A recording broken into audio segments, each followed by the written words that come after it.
Good afternoon everybody. Class 9 विषय हिंदी साहित्य क्षितिज, chapter 4 पद्य भाग, शीर्षक कैदी और कोकिला, रचयिता माखनलाल चतुर्वेदी जी, पार्ट 5।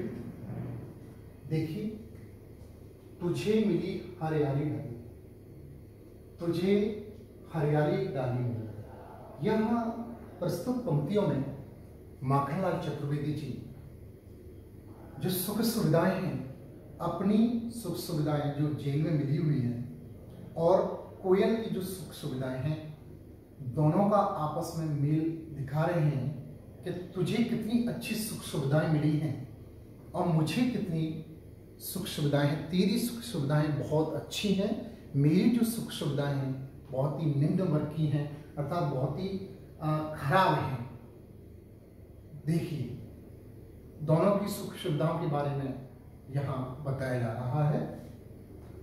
तुझे मिली हरियाली डाली, कंपेयर किया जा रहा है। देखिए, तुझे मिली हरियाली डाली, तुझे कोयल को कह रहे हैं यहाँ, तुझे शब्द का प्रयोग कोयल के लिए, अर्थात तुझे जो मिली है वो हरियाली डाली मिली है। ठीक है, रहने के लिए, बैठने के लिए मस्त, किसी भी पेड़ पर, इस पेड़ पे से उस पेड़ पर, उस पेड़ पे से उस पेड़ पर, दुनिया भर में तेरा संसार, दुनिया भर के पेड़ तेरे हैं, दुनिया भर के पेड़ की शाखाएं जो डालियां होती हैं वो तेरी हैं, किसी भी शाखा, किसी भी डाली पर तू जा सकती है। दूसरी लाइन का देखिए, तुझे नसीब कोठरी का दी, मुझे नसीब कोठरी का दी। मुझे शब्द का यहाँ माखनलाल चतुर्वेदी जी ने स्वयं के लिए प्रयोग किया है कि जो मुझे मिला है, मुझे जो बैठने के लिए, रहने के लिए, मेरे नसीब में, मेरे भाग्य में, नसीब शब्द का अर्थ यहाँ भाग्य है, कोठरी काली, मुझे जो कोठरी मिली है वो काली मिली है। तेरा नभ भर में संचार, नभ कहते हैं आकाश को, आकाश भर में तेरा संचार, संचार का अर्थ होता है रमण करना, अर्थात तू पूरे संसार में कहीं भी जा सकती है, कहीं भी रमण कर सकती है। तेरे लिए एक स्थान नहीं है, पूरा संसार तेरे विचरण करने के लिए, घूमने के लिए, भ्रमण करने के लिए है। तेरा नभ भर में है संचार, मेरा 10 फुट का संसार, और मेरा रहने का जगह है वो 10 फुट की है। मैं 10 फुट की जगह में रहता हूं। तेरे लिए जो जगह है वो संसार भर, अर्थात पूरे संसार में कहीं भी तू विचरण कर सकती है, दुनिया में, नव आकाश में कहीं भी विचरण कर सकती है। बट जो मेरा रहने का स्थान है, मेरा जो संसार है वो ओनली 10 फुट का है। कितने फुट का है? 10 फुट का। तेरा नभ भर में संसार, मेरा 10 फुट का संसार, तेरे गीत कहा मैं महा। अब गीतों के बारे में कह रहे हैं। देखो, पहले तो रहने के स्थान के बारे में बताया कि तुझे मिली हरियाली डाली, रहने के लिए तुझे डाली मिली, हरियाली, वो भी हरी हरी बढ़िया बढ़िया डाली। और मेरे नसीब, मेरे नसीब का मतलब भाग्य, कोठरी काली, काली कोठरी, कोठरी भी कैसी? काली कोठरी, जो चारों तरफ से काला ही काला दिखाई दे, उसमें अंधेरा ही अंधेरा। और तुम्हें पता है कि काल कोठरी हो, सब काली हो, उसमें भी अंधेरा हो, उस स्थान पर रहना कितना मुश्किल होगा, आप स्वयं जान सकते हो, समझ सकते हो, समझाने की आवश्यकता नहीं। यहाँ रहने के स्थान, फिर यहाँ विचरण करने के लिए कहा, घूमने के लिए, कि तू पूरे, नभ का मतलब होता है आकाश, तेरा नभ भर में संचार, अर्थात तेरा पूरे आकाश में तू विचरण कर सकती है, संचार मतलब विचरण कर सकती है। मेरा 10 फुट का संसार, जो मेरा है वो 10 फुट का संसार है, 10 फुट में ही मैं विचरण कर सकती हूँ, मैं विचरण कर सकता हूँ, सॉरी, विचरण कर सकता हूँ। यहाँ माखनलाल चतुर्वेदी जी कैसा लगे, तेरा नभ भर में संचार, मेरा 10 फुट का संसार, तू पूरे संसार में, नभ भर, पूरे आकाश भर में, आकाश में, नभ भर माने पूरे आकाश में विचरण कर सकती है। मैं 10 फुट का संचार, मेरा जो विचरण करने का स्थान है वो मात्र 10 फुट में मैं रह सकता हूँ। तेरे गीत कहा मैं वहा, तेरे जो गीत हैं वो वाह वाह के गाते हैं, तो जब गाती है, अब गीतों के बारे में बता रहे हैं कि तू जब गाती है लोग वाह वाह कहते हैं, कोयल की आवाज़, कोयल मधुर रूप के लिए जानी जाती है। उसका कोयल का जो कहा भी गया है कि पिकः काकः कृष्ण, काकः पिकः कृष्णः, काकः कृष्णः, अर्थात कोया भी काला होता है और कोयल भी काली होती है। दोनों में फर्क क्या है? तो कहा गया है हमारे शास्त्रों में कि बसंत ऋतु के आने पर हमें पता लग जाता है कि कोयल कोयल होती है, कौवा कौवा होता है। अर्थात कोयल की जो आवाज़ होती है वो मधुरता के रूप में जानी जाती है और कोये की जो आवाज़ होती है वो कर्कशता के रूप में, अर्थात कठोरता के, अर्थात कानों को न सुनने वाला, अर्थात कानों को बुरा लगने वाला स्वर कोये का स्वर कहलाता है। कानों को अच्छा लगने वाला स्वर कोयल का कहलाता है। तो यहाँ यही कह रहे हैं कि तेरे गीत कहावे वाह, तू जब गाती है तो लोग वाह वाह कहते हैं, वाह कितना सुंदर गा रही है कोयल, कितना सुंदर बोल रही है। बट रोना भी है मुझे गुना, अरे हमें तो भैया रोना भी है गुना है। कंपेयर कर रहा है यहाँ कवि जो माखनलाल चतुर्वेदी जी हैं, यहाँ कंपेयर कर रहे हैं अपनी वस्तुओं से और कोयल की वस्तुओं को, कोयल की वस्तुओं को, कोयल की सुख सुविधाओं को अच्छा बता रहे हैं, अपनी सुख सुविधाओं को निम्न कोटि का बता रहे हैं। यहाँ तेरे गीत कहा मैं वाह, तू जब गाती है तो तेरे गीत वाह वाह कहा नहीं। रोना भी है मुझे गुना, मैं तो रोता हूँ तो मेरा तो रोना भी लोगों को बुरा लगता है, अर्थात गुनाह लगता है, अर्थात मैंने किसी के साथ गलत कर रहा हूँ ऐसा लगता है लोगों का। तू तो गाती है तो बहुत अच्छी लगती है। देख विस्मता तेरी मेरी, देख विस्मता तेरी मेरी, और तेरी और मेरी जो विस्मता है, विपरीतता है, अर्थात दोनों विरोधाभास हैं दोनों की सुख सुविधा में। तुझे बहुत अच्छी सुख सुविधाएं मिली है, मुझे बहुत अच्छी सुख सुविधाएं नहीं मिली हैं। बजा रही तिस पर भी रणभेरी, और इसके बाद में भी मतलब इतना कष्टदायी जीवन है मेरा।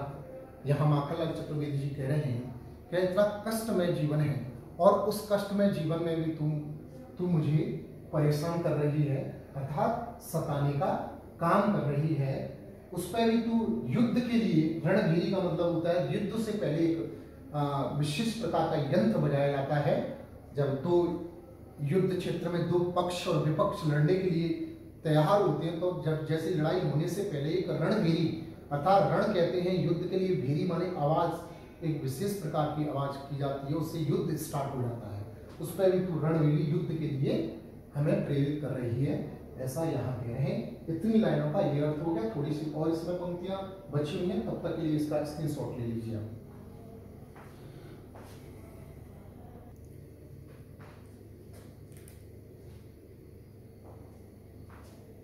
इसके बाद में अंतिम पंक्तियां बची हुई हैं इस चैप्टर की, कैदी और कोकिला नामक चैप्टर की।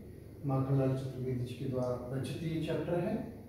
इस होमकृति पर अपनी कृति से और कहा, और कहो क्या कर दूं, अर्थात इस हुंकार पर जो हुंकार दे रही हो, तुम कह रही हो, बोल रही हो अपनी कृति के माध्यम से, अपनी रचना के माध्यम से, और कहो क्या कर दूं, और क्या लिख दूं बताइए। मैंने ये बहुत ही सुंदर चैप्टर लिख दिया है। अपनी कृति का मतलब होता है रचना है, कवि के द्वारा जो की जाती हैं, जो लिखी जाती हैं, विशेष प्रकार कविताएं लिखी जाती हैं, ग्रंथ लिखे जाते हैं, तो वो उनकी कृति कहलाती है, कृतियां कहते हैं। तो यहाँ माखनलाल चतुर्वेदी जी कह रहे हैं कि आप इसकी, आपकी हुंकार पर जो आप हुंकार दे रही हो, अपनी कृति से और क्या कर दूं बताइए, और कैसी किस प्रकार की रचना कर दूं बताइए तो सही। कोकिल बोलो तो मोहन के व्रत पे प्राणों का सब किसमें भर दूं, कोकिल बोलो तो सही। जो मोहन कहते हैं गांधी जी को, यहाँ मोहन शब्द जो प्रयोग किया गया है वो गांधी जी के लिए प्रयोग किया गया है। गांधी जी अर्थात के कोयल, आप बताओ तो सही क्या प्रॉब्लम है आपको। कोकिल बोलते तो मोहन के व्रत पर, मोहन ने जो व्रत ले रखा है भारत देश को स्वतंत्र कराने के लिए, उसमें उसके आसव, उस प्राणों को आसव किस में भर दूं, कोकिल बोलो आप बताइए मैं किस व्यक्ति में और भर सकता हूँ। मोहन के व्रतों, जो मोहन ने व्रत ले रखा है, चंद गांधी जी ने जो व्रत ले रखा है, एक उस प्रकार का व्रत भारत देश को स्वतंत्र कराने में, मैं और किसके अंदर उस व्रत की तरह में और किसके अंदर ऐसा व्रत भर दूं बताओ तो सही, मैं क्या कर सकता हूँ। यहाँ इस प्रकार प्रस्तुत पंक्तियों में माखनलाल चतुर्वेदी जी ने वर्णन किया है और ये कहा है कि जो ब्रिटिश सरकार है उसके द्वारा जो कष्ट दिया जा रहा है वो कष्ट असहनीय कष्ट है, अमानवीय कष्ट है, अर्थात राक्षसों की तरह एक कष्ट है जो कष्ट दिया जा रहा है मतलब माखनलाल चतुर्वेदी जी को। ये स्वतंत्रता के समय की बात है, जब हमारा देश स्वतंत्र नहीं हुआ था, स्वतंत्रता से पहले की बात है। जिस समय स्वतंत्रता के लिए हमारे देश के वीर जवान लड़ रहे थे, उस समय जो अंग्रेजों के द्वारा, जो ब्रिटिश सरकार के द्वारा जो हमारे देश के नागरिकों को या स्वयं माखनलाल चतुर्वेदी जी एक कैदी, इनको भी जेल में बंद कर दिया गया है, क्योंकि ये देश के लिए, देश की खातिर, देश के प्रति भक्ति, देश के प्रति स्नेह इनके अंदर बहुत ज्यादा था। इसकी खातिर यहाँ इन्होंने जो जो पाठ प्रस्तुत किया है कैदी और कोकिला, यहाँ इनका यही मकसद है कि मतलब उस ब्रिटिश सरकार के द्वारा किए गए जो कार्य हैं, जो उनके द्वारा लोगों को काल कोठरी में रखना, ऊपर से नीचे तक जंजीर मतलब लगा के रखना हाथ पैरों में, और उनको खाने को न देना, उनको तड़पाना, उनसे तरह तरह के काम करवाना, भारी से भारी काम करवाना, बिल्कुल राक्षसों की तरह अमानवीय व्यवहार।